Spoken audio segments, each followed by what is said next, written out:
everyone, and welcome back to the I Rehab Podcast. My name's Nick Kane.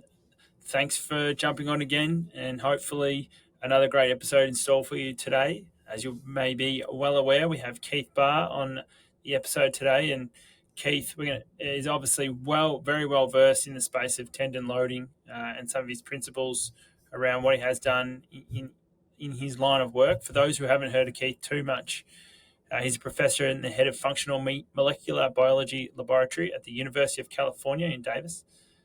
He has a PhD in Physiology and Biophysics, and he's dedicated his career to date on things like muscle development, adaptation, and his research is focused on around the mechanisms behind that, the muscle growth and repair and maintenance of muscle mass function and tendon adaptation, and also some great work around the dietary requirements and input when that comes to, collagen synthesis and healing tissue. So his work is utilized a lot within the clinical practice in how people do it. And for those who haven't read or seen too much of his work, we'd recommend it. So today, hopefully, we can pass on some of his pearls of wisdom onto you all as listeners. We touch towards, the Achilles tendon and Achilles tendon ruptures and some risk factors associated with that, as well as maybe how we can prepare our tendons for, risk mitigation of injury.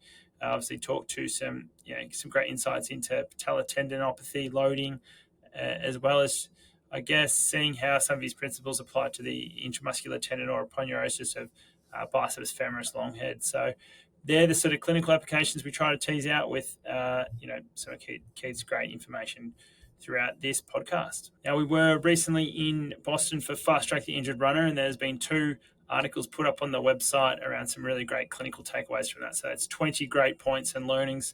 So some great easy reading there and nice information on both tendons to hamstrings to bone stress and dietary intake. And it has some crossover here with our podcast today with Keith. Next big 2 events coming up really are the knee conference acute capacity in Melbourne, and then the groin conference, which is already half full in Manchester, England. We'll have some new events being released later in 2026 coming out soon. Masterclass-wise, by the time this podcast goes live, Fergal Kieran's T-junction, a much-anticipated masterclass on T-junction injuries, will be live on the platform.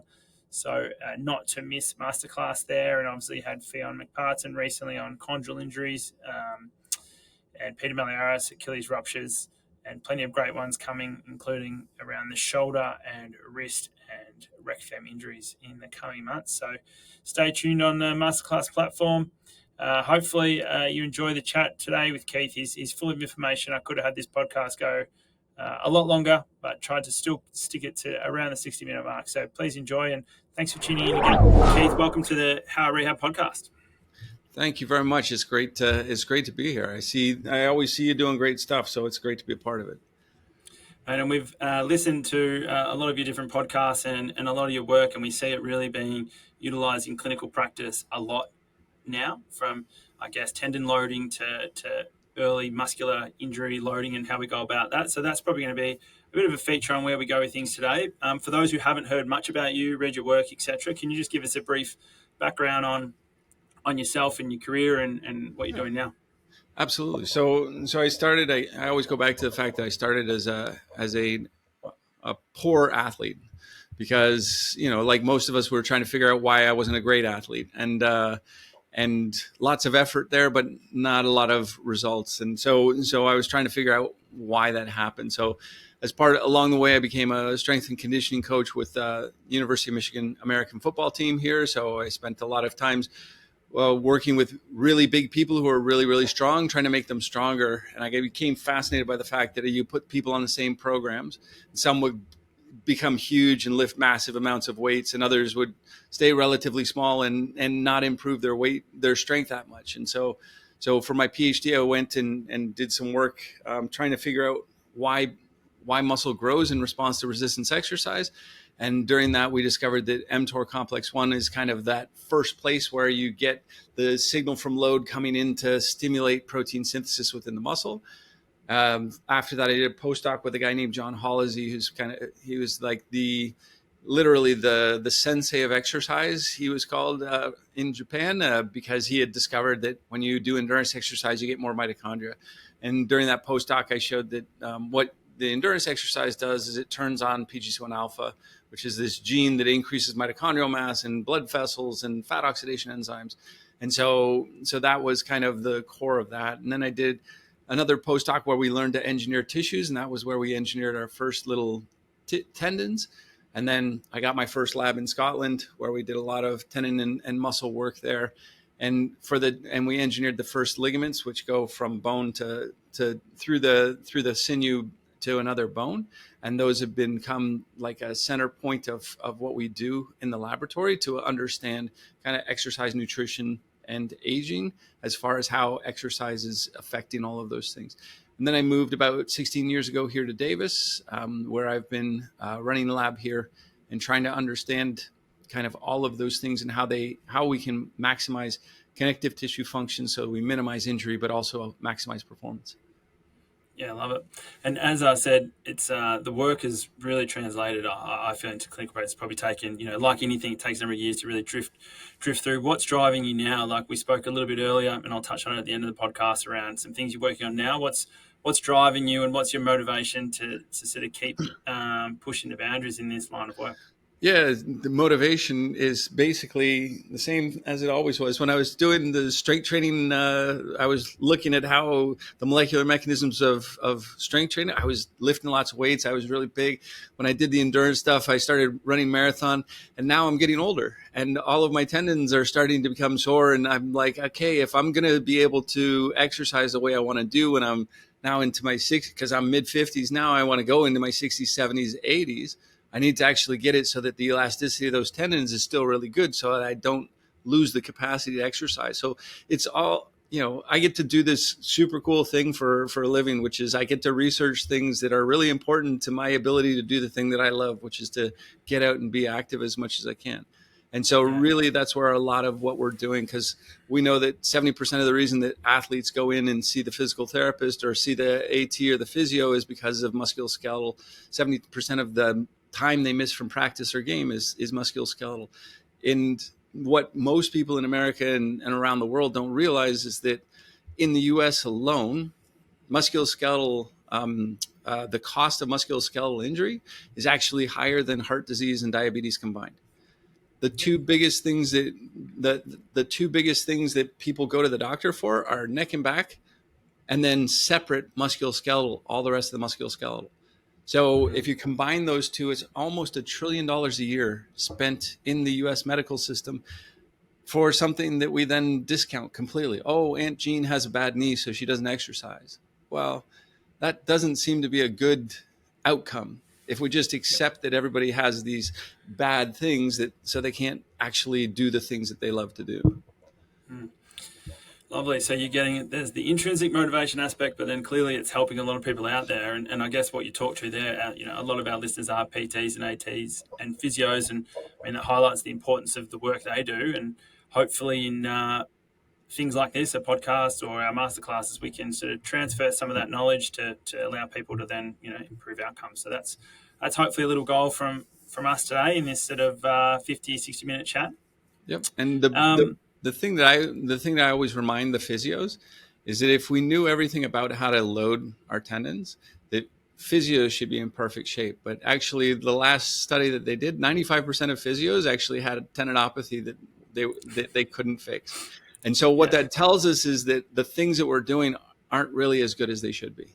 And that's the focus of what I'm trying to change, is trying to understand why is it that the people who have the most education in this area still have the highest rate of the problem. A lot of physios, they get into it from the profession, from an injury back in the day where they sort of work through it. But to provide, I guess, the tools so we can fix them, because they can be very tricky, tendon injuries and upper limb and lower limb. We'll probably stick mostly to the lower limb aspect today. But for those who haven't maybe heard some of your other some of your work, I guess fill us in on your concept of or the theory around tendon stiffness and how relative to muscle strength and where that sort of fits from our injury risk profile. Yeah. So what we talk about is we talk about that the muscle tendon unit is a unit. They work together. And so when one of them is really stiff, that means the other one has to stretch more. And when one of them is really compliant, that means that it's going to really be stretched in that system. So what that means is that a muscle and a tendon have to stretch to move a certain amount.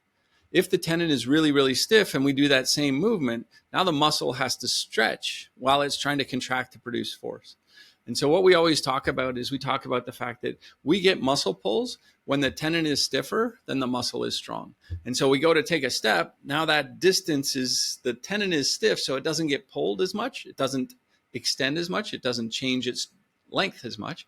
And so now that muscle actually has to work in a longer position, or it has to do more of an eccentric biased contraction.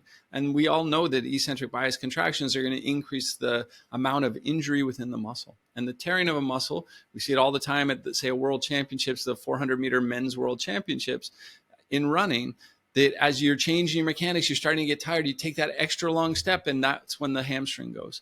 And so that position, we're stretching that same distance, but because we've been training for as high a speed as possible, we've been training to increase stiffness within that structure. And so now it's stiffer than the strength of that muscle at that time. And that's when we get a pull.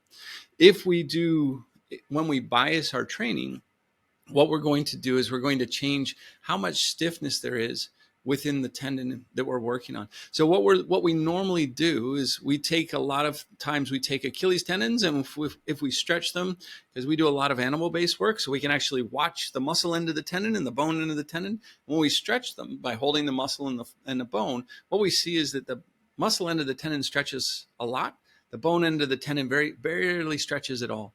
And that's what we want ideally, because that stretchiness, the compliance in the muscle end of the tendon, is protecting the muscle from injury. As we train for higher performance, we're going to increase the stiffness of the muscle end of the tendon. That's our hypothesis. And then as we train in other ways, the physios will all train with kind of heavier weights, maybe more eccentric bias, maybe some isometrics. Those slow movements that the physios are using are going to increase the compliance of the muscle end of the tendon. And that's what's going to be protective. As we do the short, fast movements that the performance staff is doing, it's going to become stiffer. And so that's what we're doing with our training. We're changing the muscle end of the tendon. And we're changing the mechanics of the muscle end of the tendon. It becomes either stiffer or less stiff, depending on the type of training we do. Right. So, and I guess, and what we're trying to do is there's that balance, as you say. There's the performance aspect where they might train for improving stiffness with sprinting and high velocity movements. And then the compliance piece comes from, as you say, slow movements. From a clinician standpoint, how do I look to maybe identify, I'm looking at an athlete and do I think they're, a bit more stiff versus, strong within the muscle, and how do I go about maybe looking at that? Yeah, that's a great question. So when I go into teams, what I often talk to you know this because you've worked with enough athletes where you know that there are muscle-based athletes and then there are sinew-based athletes. And what I mean by that is there are people with bigger muscles, and they tend to be the ones who accelerate really well, decelerate really well. They're good in small spaces. The sinew-based athletes, they have smaller muscles that are longer, so they have a great top-end speed, but it takes them a while to get up to speed and it takes them a while to slow down. And so those two different classes of athletes, we see that a lot. You guys would see that in rugby quite a bit. The big inside guys, they got these big old muscles. They're not going to move super fast, but they've got big muscle, and they've got and they're going to use that to accelerate, decelerate really well, or to be in kind of those higher power situations. Then you've got the people on the outside who go really fast. They're going to have much smaller muscles, longer tendons. And that's going to give us the first thing that we're thinking about. When I'm looking and I look at that athlete, am I looking at somebody who's got a big muscle mass or a small muscle mass? Are they really high top end speed, or are they really good at accelerating and decelerating? You're going to find a few people who are good at both, but most people are either really good in those small spaces where they accelerate, decelerate, or they're going to have a really good top end speed. Or you have athletes like me who are not good at either. But so so what we're going to then start with is we start with that. And if I've got a sinew-based athlete, what I'm going to find if I look back at their injury history, they're going to have a history of muscle pulls by the time they get to me. Usually by the time they get up to the senior squat or whatnot, that individual is going to do much better with some of the higher weight, slower movements. The people who are maybe more muscle based, they're going to have a little bit different injury history. Often they're going to have, they're maybe going to have some more tendon based injuries. They're going to have some tendon ligament stuff, but they're not going to see the same number of muscle pulls. Again, what they're doing is they're biasing it. If we're going to get a muscle pull when the tendon is stiffer than the muscle is strong, if I have a big, strong muscle, that's going to decrease the number of muscle pulls that I see. And so what we're trying to do is we're going to look at the injury history. First of all, the best predictor of a future tendon injury is the past tendon injury. So that's the first thing. That tells us that we didn't really fix the first one, but it also tells us that this athlete is probably biased in one way or the other. And if I've got that, now what I'm going to do is I'm going to bias my load. If I've got somebody who's got lots of muscle pulls, I'm going to bias my load so that it's going to be slower movements, either heavier weights to cause the slower movement, or I'm going to do just slower movements in general in the gym so that when they're going out onto the field or out onto the pitch or out onto court, they're going to have a lower likelihood of getting those muscle pulls. If I've got somebody who has done lots of heavy work, and I'm going to take them, what I'm probably going to do in the gym is a little bit more dynamic work, because a lot of times those muscly people, they like the muscle work, they like lifting a little bit more, but what that's going to mean is that their muscle and the tendon is more compliant. So now what I can do in the gym is I can increase their compliant or their high velocity moves, their plyometric bias moves, or their high jerk moves. And that's going to help them to make sure the tendon is still stiff, and it's going to help the whole system, that muscle tendon unit, get to a better position. Does that make sense? Yeah, definitely. I've heard you speak a little bit to this concept of testing for rate of force development relative to maximum strength as a way, I guess, as a concept to see where maybe the athlete sits in their ability to generate force versus just pure strength. Can you talk to that, and we can elaborate from there?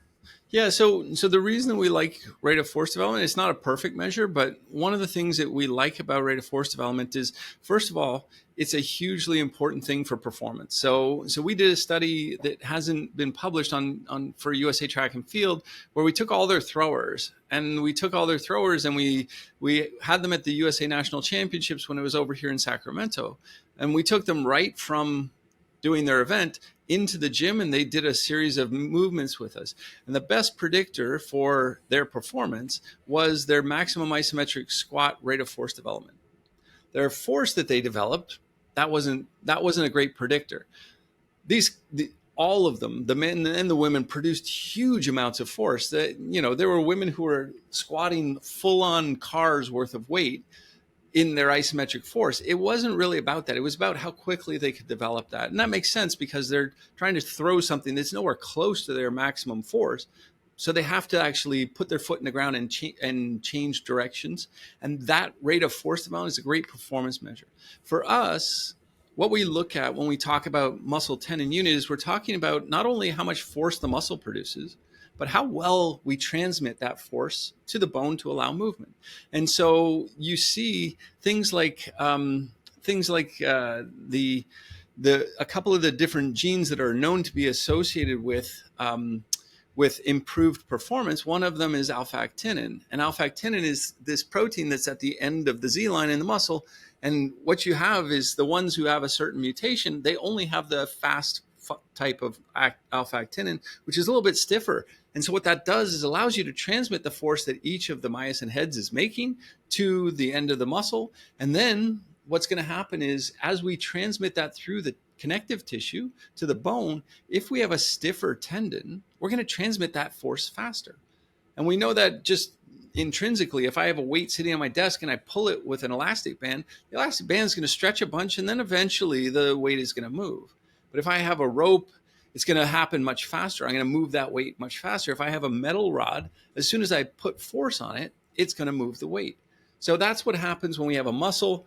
We're going to we're going to have that muscle transmit the force to the bone to allow movement. So that has to go through the connective tissue, especially the tendon. If I have a stiffer tendon, I should see a greater rate of force development. Yes, we're also going to get the neurological aspects of turning on those motor units. But for most of these people who are high level athletes, at least, that is going to be really high already because they've already trained. They already are really accustomed to doing this. And so those changes that we see in people like the Olympic throwers that I was working with, those changes are really giving us a sense as to what's happening in the tendon and the ability to transmit that force from the muscle where it's being produced to the bone to allow that movement. Yeah, nice. Is there scope from that? And I'm just thinking, like, working in a professional setting, typically you do what sort of quotation mark screening or monitoring. You might look at their, let's just call it a hamstring pull, like and it's a concentric force strength output, and we say, oh, if that's dropped a lot, then maybe something's going on within their system, and we might look a bit further. Is there anything in that space where, that rate of force development piece adds information to that more so than just strength output for you? I do think it does. One is that it gives you a little bit of the neurological fatigue as well, because if you can't excite the muscle as well, you're going to see that as a decrease. So that's a positive thing. But it's also going to show you these changes that happen with different behaviors. John Smith, the great sprint coach down in LA here, who a gold medalist himself, and he trained a bunch of gold medal athletes. He told me this one time, it was great. He told me that he could have his back to the track and have one of his women running past him and know whether she had been out in high heels last night, because he could hear it on the contact with the track, that he could hear the difference. Because just 3 or 4 hours in that shortened Achilles position where she's wearing a high heel and she's going around, that's actually increased the stiffness the next day on the track. And so he can actually hear that. That's the rate of force development, that contact time with the ground. And we're just trying to get a measure. So it gives us a holistic view, especially if you've got, say, the leagues that you guys have where your away fixture might be in South Africa and some of the rugby teams, and they're coming back. That's a long ass flight to be seated down. So you're going to bring somebody off. I bet if you're measuring the rate of force development after they're coming off the plane, what you would probably see is a little bit of an uptick if they're mentally fresh enough.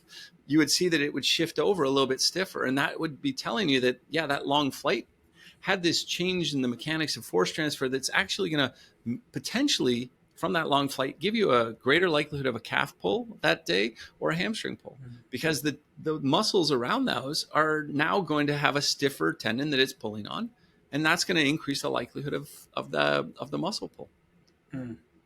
Yeah, certainly an interesting one.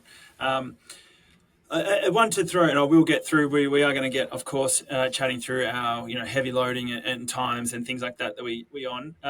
One thing we often talk around, the stiffer tendon might lead to, versus a lower strength might lead to sort of muscle pulls, as you've alluded to there. One, and you touched on this one before, but to throw it out, your Achilles tendon ruptures, and I know you're doing a lot of work on it, especially with some of the medications and things, and I'll ask a question about that soon.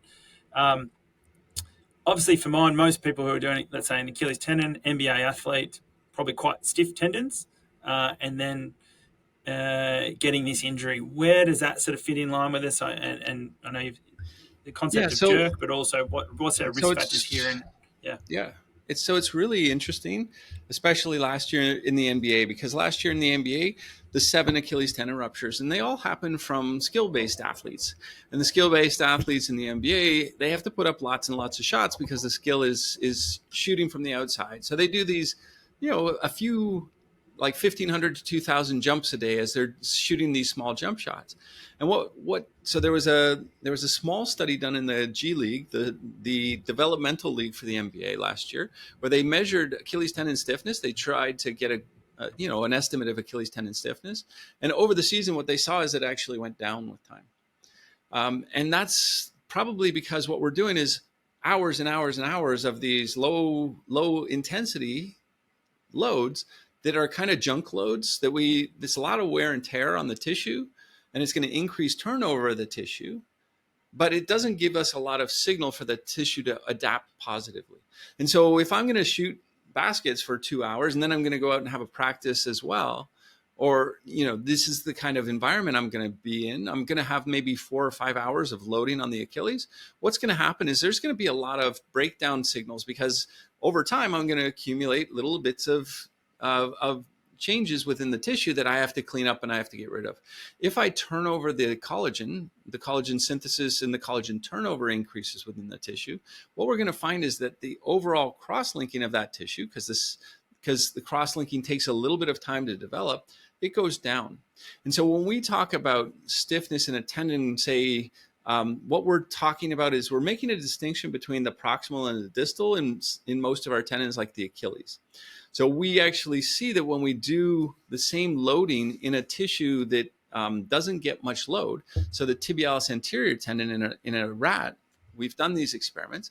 If we train the tibialis anterior muscle in the rat by electrically stimulating all the muscles of the joint, so it gets the calf muscles as well as the tibialis anterior, what we actually see is both of the tendons, the TA tendon and the Achilles tendon, both of them get a little bit bigger, just if we do the loading right. The interesting thing is that the TA tendon actually gets a little bit stronger, so the maximal tensile load goes up. Whereas in the Achilles tendon, the maximal tensile load actually goes down a little bit.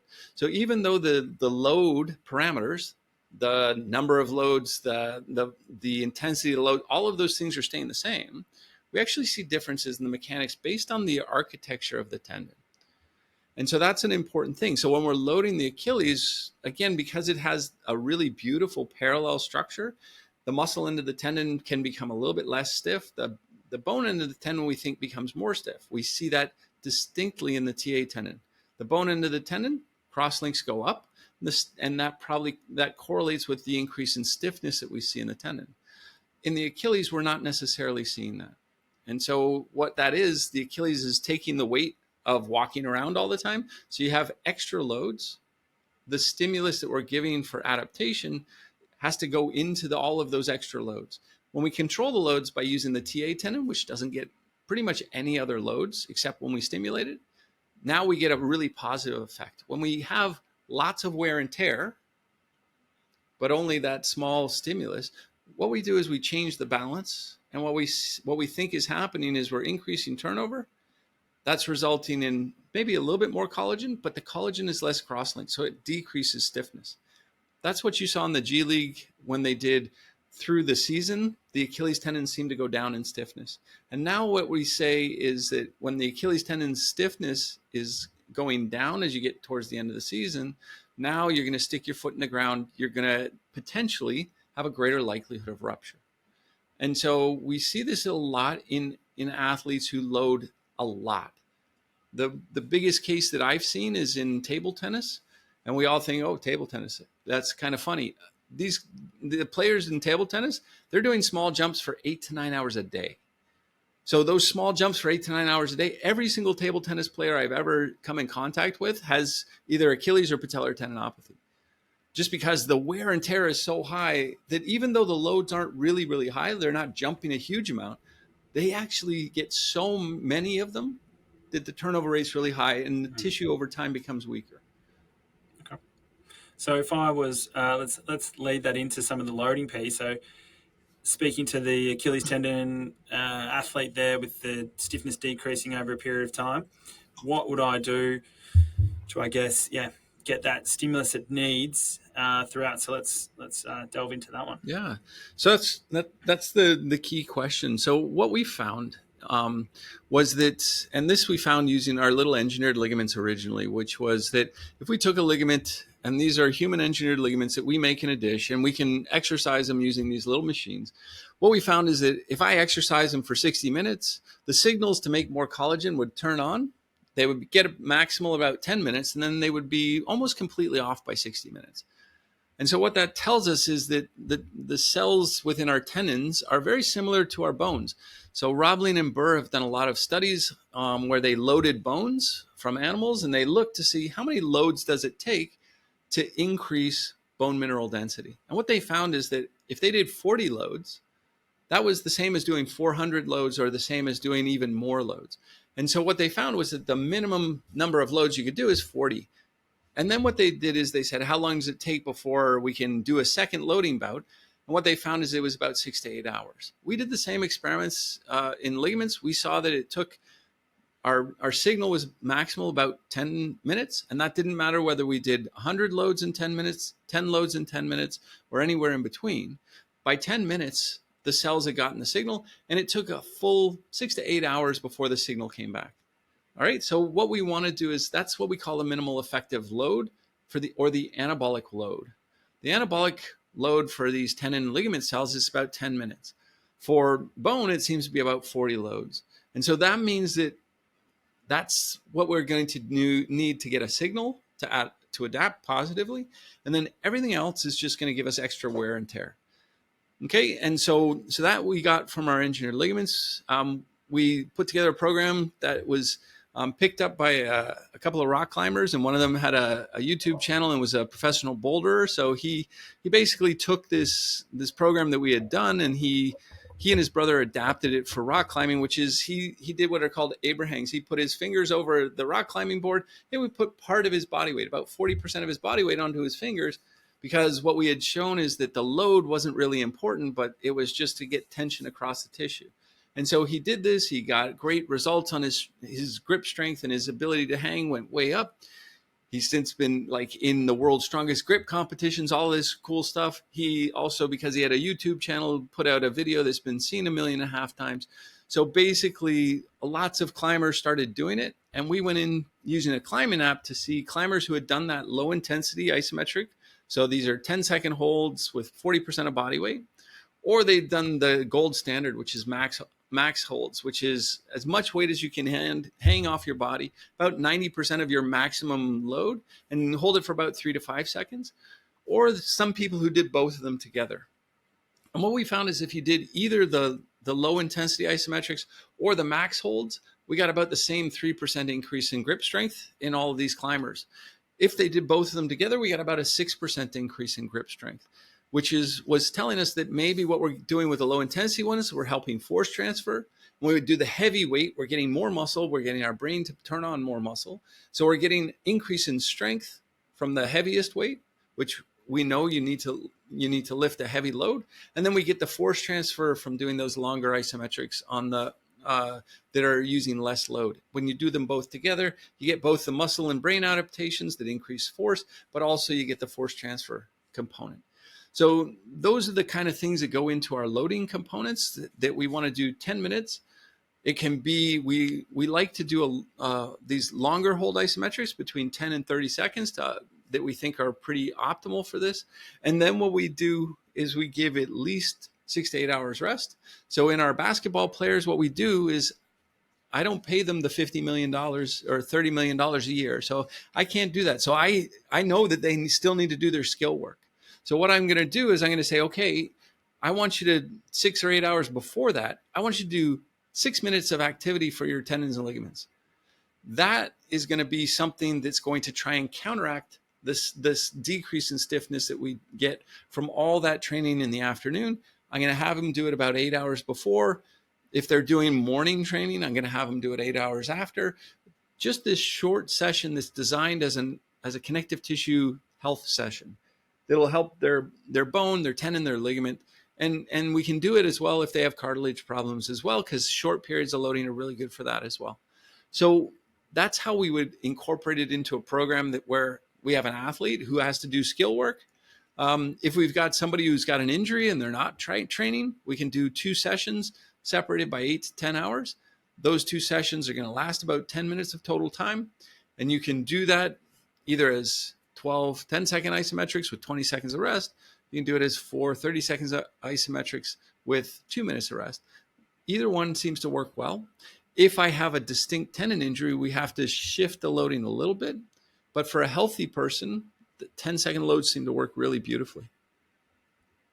Okay, beautiful. I'm going to break down a couple of things there, and I'll throw a quick few ones at you. So I'm going to stick to, you mentioned around, let's say, the injured tendon person who you can do twice a day loading. So let's call that, for instance, right now, I'll change from an Achilles. I'll come back to Achilles shortly. Patellar tendinopathy. Sure. Okay. So I've got a patellar tendinopathy where I'm getting some pain and I'm doing that loading. And I'll stick with, as you said, the gold standard being 30 seconds. and you're talking 4 sets and 90 to 2 minutes rest in between. Is Yep. that's sort of That's generally perfect. what you're working off? Yep. Perfect. And it doesn't have to be at 100% effort. We can do it at all we're trying to do is make sure there's tension across the tissue. Okay, so that was sort of, that was my one of two-part questions. How much does the load matter? So in that sense, maybe not too much. And what about position? So I guess, if I am throw an athlete, let's say I'm on a leg extension, used typically for some isometric stuff, let's call this just a yielding isometric. Okay. So I'm holding. What position am I best to do it in? Am I best to do it in down near 90 degrees flexion or straight? So both of those two things, load and position. So, and I like that you did the patellar because the patellar is really important here. Same thing we see with the Achilles is the patellar isn't really one tendon. It's got kind of two. It's got a deep and a superficial tendon. And depending on the knee angle, you're going to get more load through the deep or the superficial. And so that's the first thing that's important is that we're going to do it in both positions. We're going to do it in kind of the overcoming isometric, so at 90 degree. And we do that because that allows us to get more load through. I think that's the superficial component where you get more load when you've got more bent, a greater bend in the knee. And then what we tend to do is we tend to go up with 2 feet. And then I go down. The first time I go down, I just want them to go down slowly in that leg extension. What you'll see is there'll be a strength gap where people are coming down and then they can't hold the weight anymore. And that strength gap corresponds a lot of times to where the swelling is around the Golgi tendon organ. And so the strength gap happens because the Golgi is like, oh crap, that load together with all the swelling, it's too much. And it stops the quadricep from being able to contract. So we drop the weight.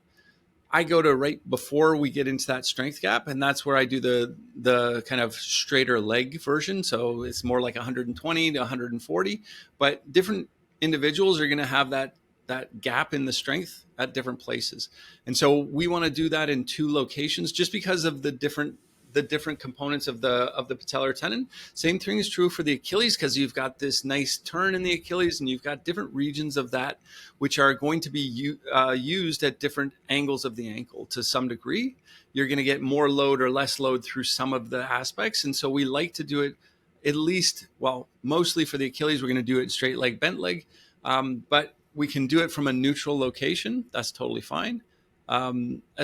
And especially if people are worried about, because there's a recent surgery, we're not going to do it in a long position because we don't want to lengthen the Achilles. But what we can do is we can use multiple different angles, especially in the patella, sometimes true in the Achilles. Achilles is more, we're going to do it in bent knee because the soleus is so important in coming into the Achilles. And we're going to do it in the straight leg because we want to be able to make sure the gastroc that connection is strong too. Okay, and I guess load, you do, a lot of the consensus around that high maximal voluntary contraction to get the stimulus through. Are you finding that maybe it doesn't need to be always that, or you like to have that bit of a blend where you do both, as you suggested with the rock climber? This is a perfect question because this is what we're getting at. So in a perfectly healthy tissue, 10 seconds is going to be great. Because the reason that the isometric is really good for tendon is when I go really fast, dynamics, running, jumping, all of those things, what happens is the load only goes through the strongest parts of the tendon. A lot of times that's on the outsides that are associated with the greatest angles or whatever it is. But we've done this using a bunch of different things like RNA scope, where we'll have things where the animals are going through really fast contractions. And what you see is that the genes that get turned on only get turned on in a couple of threads. And as you go for a 10-second hold, all that happens is now those genes that get turned on are turned on in almost the whole tendon. And so the longer you hold the isometric, the more kind of uniform the signal is to the tendon cells. And that's why we get a better response. Not because we're getting, not because it's any special magic. It's just that because more cells are actually sensing that. Because if I hold it for a long time, the strongest parts begin to relax. The weaker parts have to take on more load. So they also get the signal, and so on and so on and so on. When we have a mature tendinopathy, where somebody's been training for a lot, so they've got really strong part, and then they've got an injured part, what we need to do is we need to make sure that we get through the strongest part so we can get the signal to the weakest part.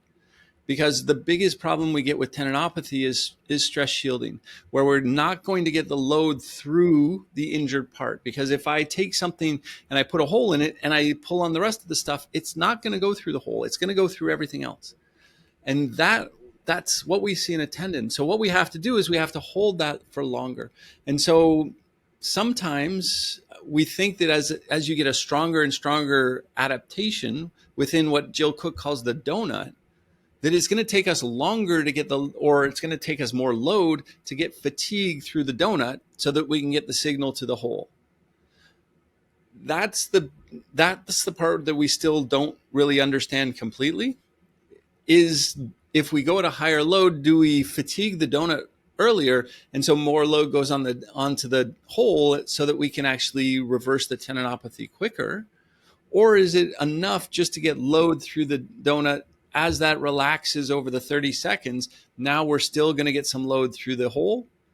That's still one of the important questions. A lot of the athletes who've had really good success, they've done it really high load. That's just what an athlete does. They're going to go as hard as they can.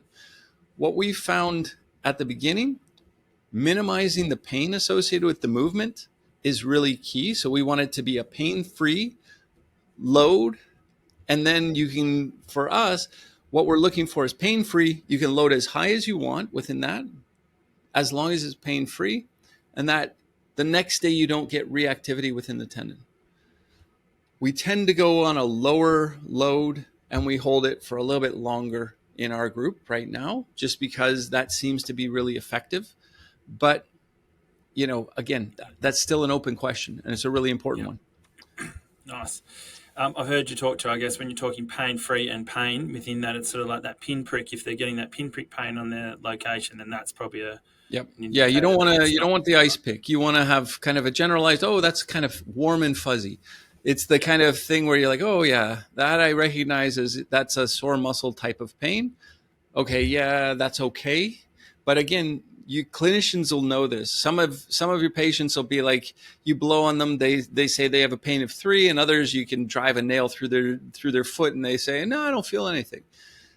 That's got to play into it. So when we work with our elite folks, we're telling them a pain of 0. If we're working with somebody who we know is a little bit more sensitive, maybe we'll let them go up to 2 or 3. But really, that's going to be kind of the soft skills that you guys have much more than I do. I don't, that's one of the reasons I like being a researcher. I don't have to deal with people. Lovely. I'm going to sit just one last question around that patellar tendinopathy piece. I think you've outlined that really well. A lot of the time, that presentation might come with something like, a quads weakness, atrophy, where the muscles, they've lost the muscle bulk over a period of time, and that's obviously then really changing the transmission of force and how they load. And what we've talked through there is some isometric aspects to hopefully start to get that unhealthy tissue, if we call it unhealthy tissue, and get load through that. But we still need to probably build out our quad bulk and muscles. In doing that, what's the best way to go about that? From, is it a timing piece where I'm isometric first and then it's 6 to 8 hours and then I do my through range concentric eccentric work to get that bulk, or can I just go straight after? Yeah, you can. So what we would normally do is we would do our strength work beforehand. The reason we would do our strength work beforehand is that if we're looking to overcome stress shielding, all of the work that I'm doing in the gym, if I'm saying that most of the load is going through the healthy parts over my gym work, my healthy parts are going to get a little bit tired. And so now when I go in to do this stress shield, to overcome the stress shielding and do these longer hold isos, if I do that at the end, I've already got some relaxation within the healthy part. So it's easier for me to get that load to where I want it to go. When we work with the NBA, what we do is we almost always do our loading after practicing games, because again, you're getting all that load through there. I don't have to worry about the 10 minutes at that point, because the center part or the donut or the hole that we're talking about, often that's not getting the tensional load. That's why we've got a hole. So during the game, you're getting all this load all around it. You actually get a little compression on the hole. That's why you get water in there and other things. And so now when I'm loading after the game, now the strong part is tired. So I can get into that injured part more easily. And that's also not going to have had 10 minutes of loading in it yet. So now what I can do is I can do my loading that is trying to overcome stress relaxation, get that load into the core by doing it after whatever other training I do. It's always easiest to get load to the tendinopathic region after you've done all your other loading, because all your other loading is going through the parts that aren't tendinopathic. That's why we have the tendinopathy. Yeah. Okay. That will come in nice. Come into play when I ask you around a biceps femoris rehab or loading. But I'm jumping back to the Achilles here to sort of round out a bit there. I guess throwing the picture of, let's say you've got the athlete who doesn't present with any real Achilles tendinopathy, but we know we're all at risk within the NBA maybe for this Achilles tendon ruptures across. Yep. So we're trying to put something in place to prevent, in quotation marks, that sort of happening. And some of the stuff we'd read around now, certainly around improving tendon stiffness, we're talking about sort of long MTUs and the time under tension and what have you. So for mine, if I was to program that for an Achilles, you mentioned seated and standing, is it optimal to do it in a longer length? So here I'm talking foot off the step, for instance, under some load, or are we talking in that mid-range where it might be, to call it a safer position and less load from a compressive standpoint? Where does that fit from, I guess, what's going to give us most bang for buck? And then it's up to, I guess, the clinician how to factor that into their weekend cycle. Yeah. So again, when we talk about isometrics, we're talking mostly about kind of additional training. So when we're coming back from an injury, there's going to be a period where maybe the athlete's only able to do isometrics because we're trying not to do other loads. But as soon as they can go through a full range of motion, just passively. So if I've got say a pec tear and I've got a tendinopathy there, I'm going to do my isometrics. I'm going to keep getting my arm further back when I do my isometrics. So I'm doing it a long length. And then when I can do kind of the full range of motion, now I can do all my isotonic work. And I can do it, and then I'm just doing protective bits from there with my isometrics. So there's a good paper out of Nijmegen in the Netherlands where they did patellar tendinopathy, where they did the first 4 weeks were either isometric or kind of standard of care, so eccentric loading. And then they went to the transition back to sport. And what they found is that the ones who did the isometrics early, they actually transitioned to sport much sooner, and they had lower or higher vis-a-P scores. So they improved much better just by doing that isolated bit. But then as you go into those kind of more dynamic things that you do to get back to sport, that's a necessary part. Sport is not a long hold isometric situation. You have to have that dynamic capacity. And so that we build into it in our return to play programming. Absolutely. So that's really important. And then what we're doing is we're just maybe using a few isometrics to make sure that we're getting load through the full tissue. All right, so when we're getting the Achilles, we're looking at it holistically as far as the tendon is concerned. The tendon really doesn't necessarily need to, or doesn't necessarily understand what its length is when the force is being put onto it. So a lot of what we do, if we analyze the tendon and we're doing isometrics, eccentrics, or concentric muscle work, we don't actually see differences in signaling within the tendon. That's Michael Kerr's work. He did some beautiful work with Katja Hennemeyer, where they looked at the different types of muscle contraction. You would see different signals in the muscle. You wouldn't necessarily see different signals in the tendon because the kind of contraction duration was about the same. So I don't necessarily think that the strain is really important. And that we've also seen in our engineered tissues. So if we stretch them like 2%, 5%, 10%, we don't see a difference in signaling over those three different percentages. But what we do is we see that the mechanical improvement is only seen in the tissue that's strained 2.5%. If we strain 10%, we're doing a lot of damage as well as giving us a signal. When we strain 5%, we're still doing some damage and we're getting about the equal signal. So that one ends up being about the same. The 10% we get weaker, the 5% stays about the same as control, and the 2.5% gets stronger than the control. So again, what we're looking to do is we're looking to get a positive signal with minimal negative signal. And so again, there's no problem with being in a highly flexed position. And we do need to do some work in that position dynamically, as well as maybe some short isos in that position, the same way that Alex Natrea would do, say a half second or a quarter second isometric. But I don't think we need to spend a lot of time in that really flexed position, thinking that this is going to be really important for getting rid of the tendinopathy or for improving the quality of the tissue. We can improve the quality of the tissue even if we don't go into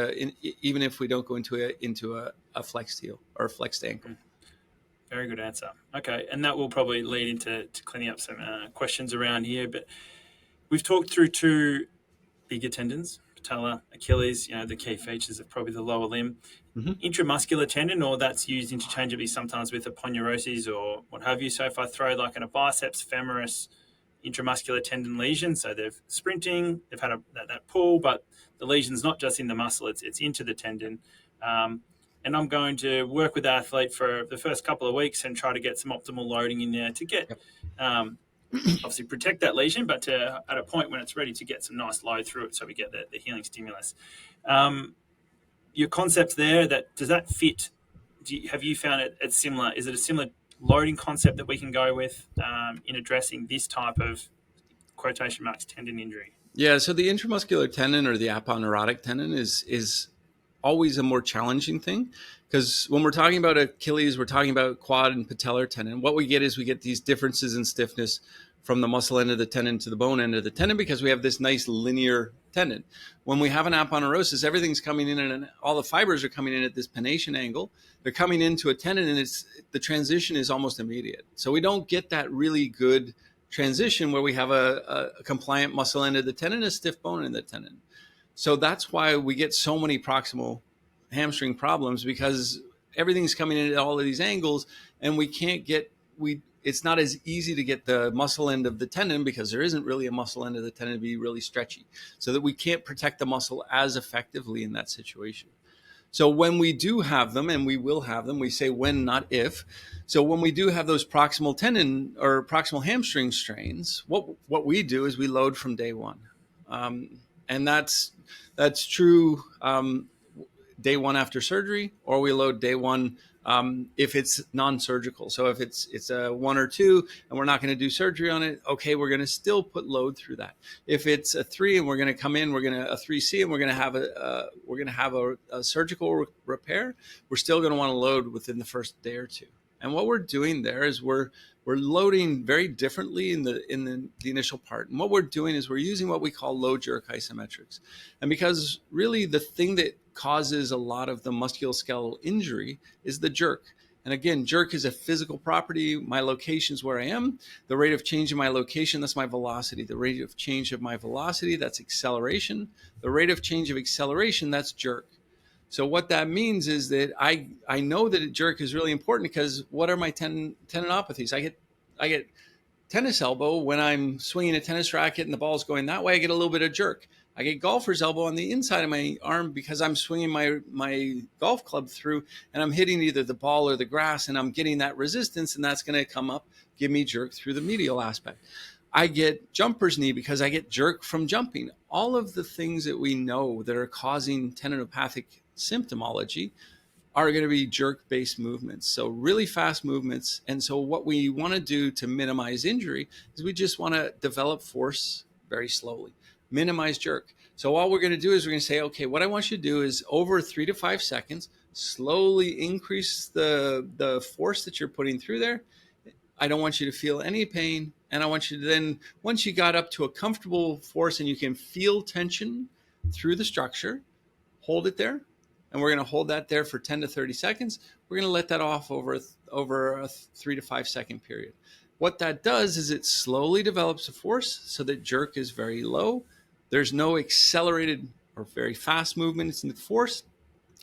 That prevents any further injury to the tissue, and then it's going to hold that position. That's going to allow kind of a couple of things that are really important. It's going to get some of the swelling out of there. It's going to get some of the fluid out of there, and it's going to allow me to make sure that I'm aligning all of the stuff that's forming the scar is going to now align along that line of force.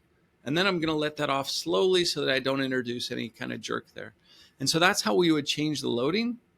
We would do that in a longish muscle length. So again, for the hamstring, you'd be, in this case, maybe supine. You're pushing your heel down onto, say, a block. with a little bit of arch in the back to take the glute out. And now what's going to happen is over time, I'm going to lift my leg up. I'm going to say, okay, lift your leg up as high as you can. Once they get to a point where, oh yeah, that's tight. Now that's where I'm going to start the next contraction. I'm going to push down from there. Again, low jerk, isometric. After that one, I'm going to rest a couple of minutes. Now lift your leg up to where we're going to go. That's where we're going to start our next one. Okay. And that's when we get to the point where we get equal range of motion with the other leg. Once I've got that equal range of motion with the other leg, now I can start back doing my isotonic work. So my full range of motion work. And that's how we would kind of ramp back into that. And you still feel that that's going to, improve our collagen synthesis or for that healing tissue and getting the load through there, correct?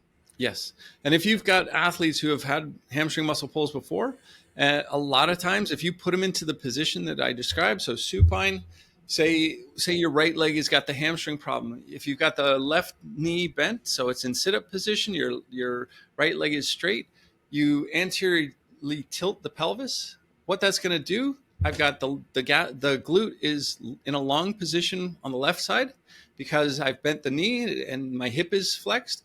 Now when I anteriorly tilt the pelvis, what happens is the glute goes and it can't do the both things. So it goes into what we call a passive insufficiency.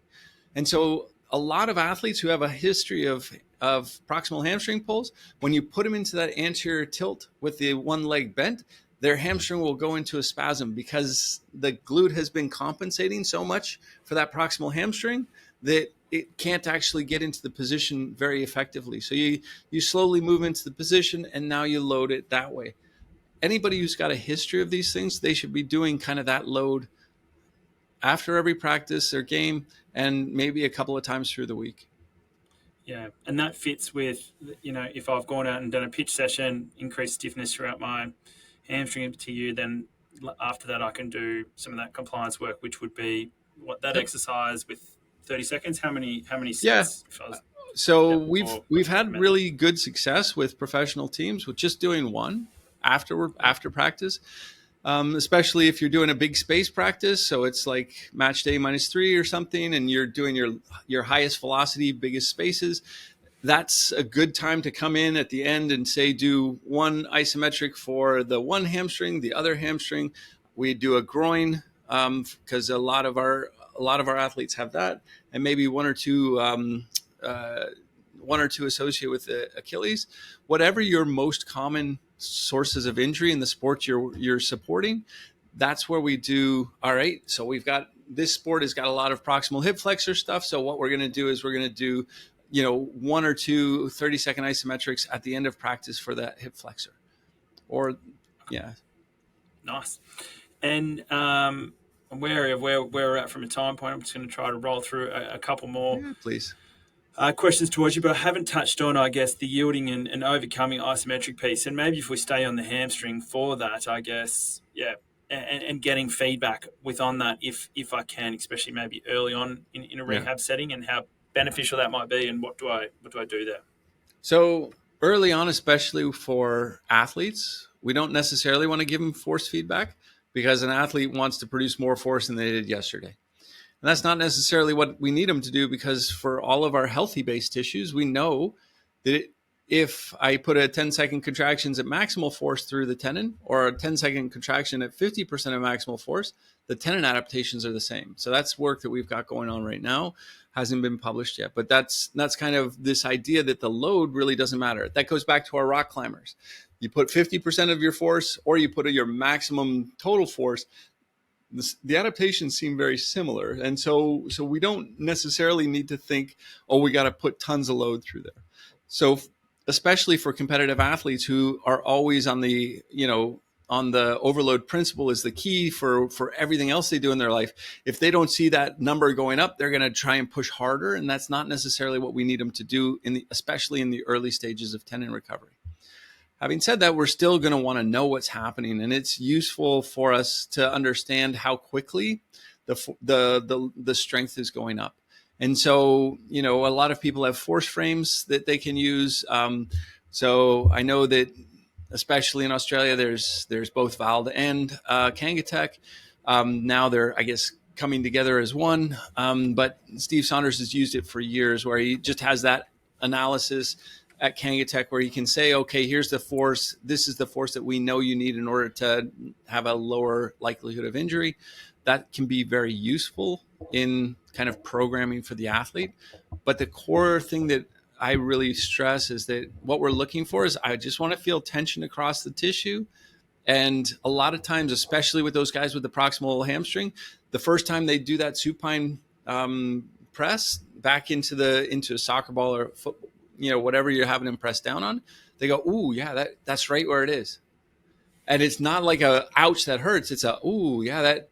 And that's really what we're looking for. We're looking for that kind of aha moment where you, oh yeah, that feels like it's getting it. And that's all we're really going for. So it's more of a rate of perceived exertion type of thing where I want you to feel like, oh yeah, that's getting tension across there, rather than I'm pushing as hard as I physically can. Nice. So yeah, it's good to know, because I think where I was leaning with the question was, I guess, around some of that, 30-40% maximal voluntary contraction, and you can sort of see them do the loading. But for those who don't have access to the things, it sort of tells us that we don't really need it as much. And in the clinical land of private practice, we can still get a good response without some of that. And some of it is teaching. So what you can do as a practitioner is you can have them go with the healthy side, have them push down in your hand, and you get a sense of that, because everybody who's doing this, they know they can intrinsically say, okay, yeah, that's that. All right, push down on this side. Okay, yeah, that's about 50% of that. I'm always amazed by that. Or you have a handheld dynamometer, a lot of people do. So you can do those types of things to give them just a little bit of feedback to say, oh yeah, that's kind of in the range we're looking for. Yep. Okay, and back to, I guess I said, overcoming versus yielding. I guess we've sort of talked through there the bigger tendons. What do we use when we do that? So again, if you've got an athlete who is going to push a little too hard, we like to do overcoming, simply because I'm not going to put a ton of weight on there. So what I can do is, if I'm doing a leg extension, I only want you to do a little bit. I want you to do 50% of your max. I can put the pin, or I can add the weight that's 50%. And you have to push so that it doesn't lift. So I can still do an overcoming and do it that way. A lot of times yielding will go up with, say, 2 feet, and then I'll hold with 1. And sometimes that's overloading.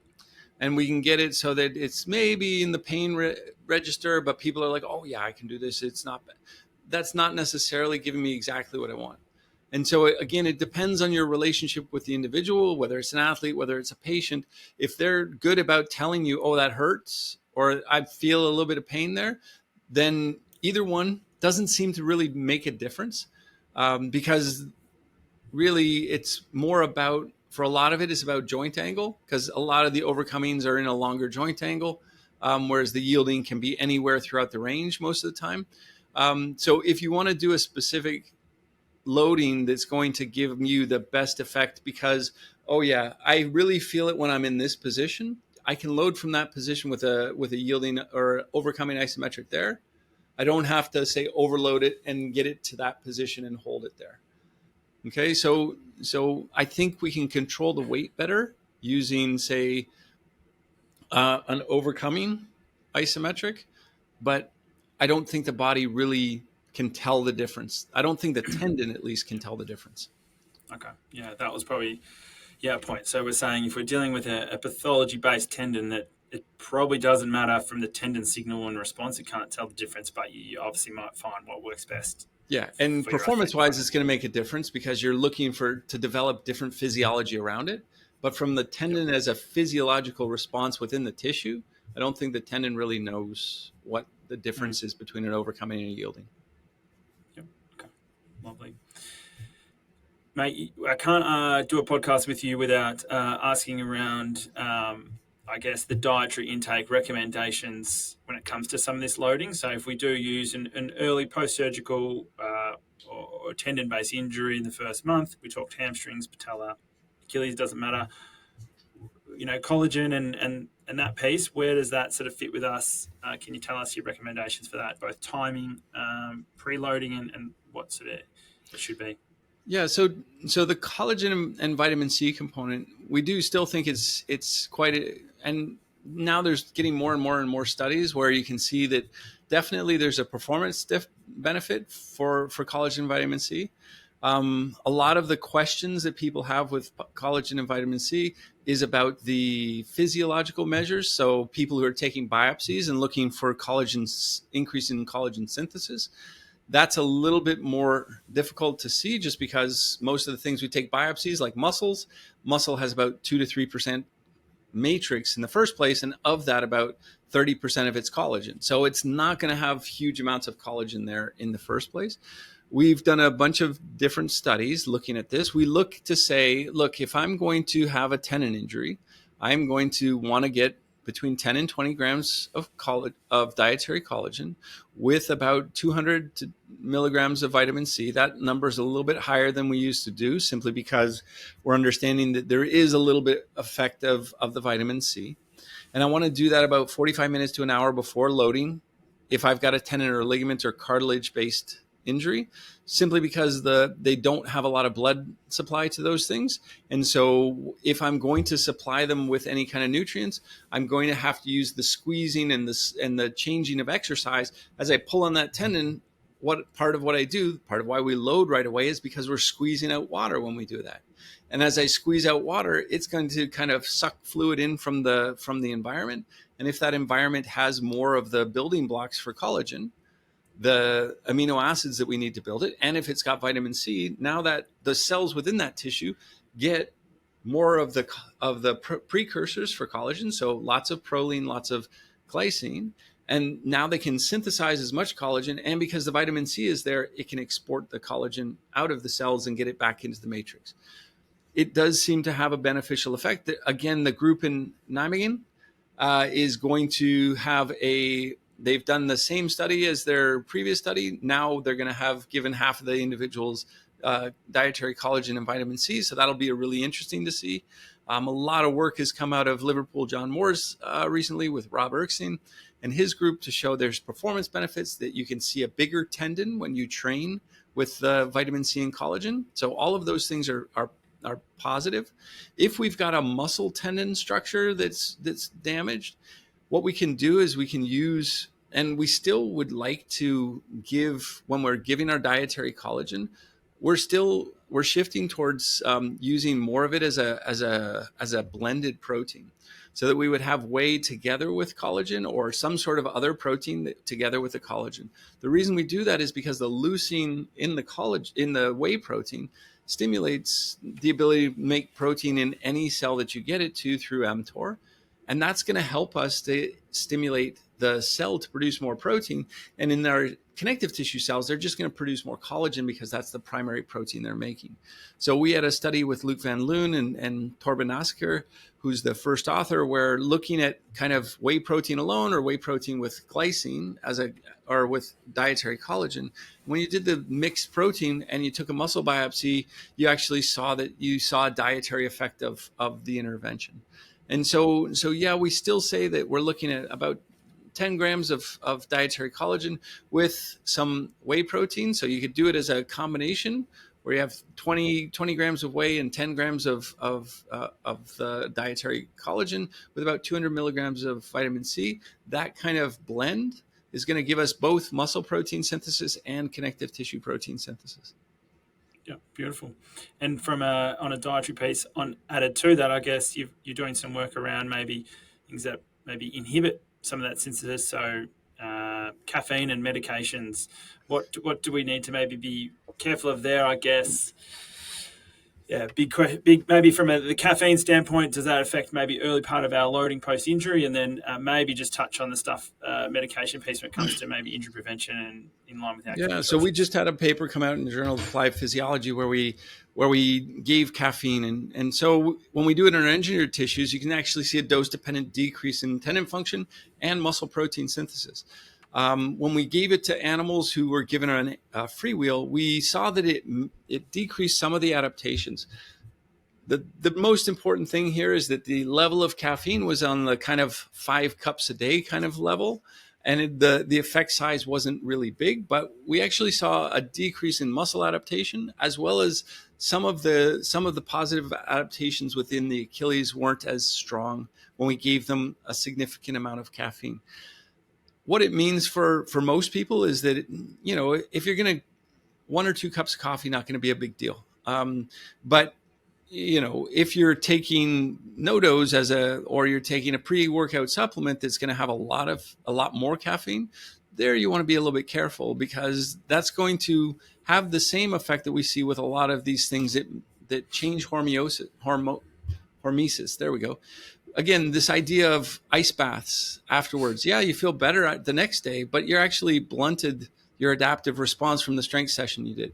If you take ibuprofen, we've got a bunch of studies going on now with ibuprofen. Ibuprofen makes tendons and ligaments weaker. And so again, these types of things are going to kind of slow your progress. So the caffeine, again, with most people taking 1 or 2 cups of coffee, not a big deal. If you're putting your dietary collagen in your coffee, it's not going to give you 100%, but it's going to still give you a benefit from that. And the caffeine isn't going to be enough to mitigate that completely. There's a lot of different things that we're seeing as far as medications that affect connective tissues, because a lot of pathology within the body is coming from fibrosis. So fibrosis in the liver, really bad. Fibrosis in the heart, really bad. Fibrosis in the lungs, horrible. Fibrosis in our connective tissues, that's what we need. So a lot of the drugs that are designed to prevent all of these other things from happening are actually having a negative effect on our tendons and ligaments. The most obvious one is kind of some of the blood pressure medicines. So there's a paper from Finland where they looked to see drugs that were associated with tendon ruptures, and sure enough, they found, like fluoroquinolone antibiotics, they increased Achilles rupture by about 3.5-fold. And then they found the ARBs, or these AT1 receptor blockers, the angiotensin type 2 receptor blockers that are good for decreasing blood pressure. They actually increase tendon ruptures about 7-fold. So really interesting that's the highest that's the highest increase in ruptures that you see from a drug. And so what we don't know is whether they're making the tendon smaller, and because these aren't active people, every time they are active, now they're tearing it on a small stiff tendon, which is brittle, or whether they're actually making it so that the tendon is maybe a little bit less stiff. So what we're trying to figure out is what's the mechanism? Because I can get a rupture from a tendon that's not very stiff, because I pull on it with the muscle at a certain force. The tendon has to stretch too far. I can get a rupture on a tendon that's really stiff, and that's when we get brittleness. We see it a lot of times when athletes are coming back from another injury. Say they had a bone break, they were in a boot for a while. Their Achilles tendon has gotten smaller because it hasn't gotten load through it, but it's gotten stiffer because of all of the extra cross links it gets. Now they go back to play, and now they're pulling or tearing that Achilles tendon. So you can get it as a small brittle one that's very stiff, or you can get it as a normal size one that's very compliant. And so what we're trying to figure out is whether these drugs are making the tendons more stiff or more compliant, and what the mechanism underlying some of these adaptations are. Interesting. Very interesting. I'm sure there'd be big interest in that space, especially over in the US with the Collagen, NFL, and NBA Achilles issues. Mate, we have had, I've gone a bit over time there, but I've really enjoyed this conversation. I could do another one. I could ask you a lot more questions and nail down different things, but I'm sure our listeners have got a lot of value from that, and you've got some exciting works that are coming out that we'll keep an eye on. Did you want to touch on that at all, what we might expect in future with what you're doing? Or no, I think we touched on a lot of it during the conversation. Yep. And if people want to know more, they can just they can look at what we're doing on Blue Sky or on Instagram, or not on Instagram, but on LinkedIn or other places. We do a lot of kind of, I tell people about the things that are coming out. Awesome. We'll include some of the papers and different resources, and even other podcasts you might have done in our show notes. But Keith, a pleasure to have you on our podcast. It's great to connect, and really appreciate you sharing that great info. Nick, thanks for having me. It's wonderful. You're doing great things. Keep doing that, because the hardest thing is making sure that people know the things that are coming out, so that we can get those 95% of the physios to not have tendinopathy anymore. That's the goal. That's a good goal. That's a good goal. Thanks, Keith. Yeah. All right. Cheers, Thank mate. you. Bye now.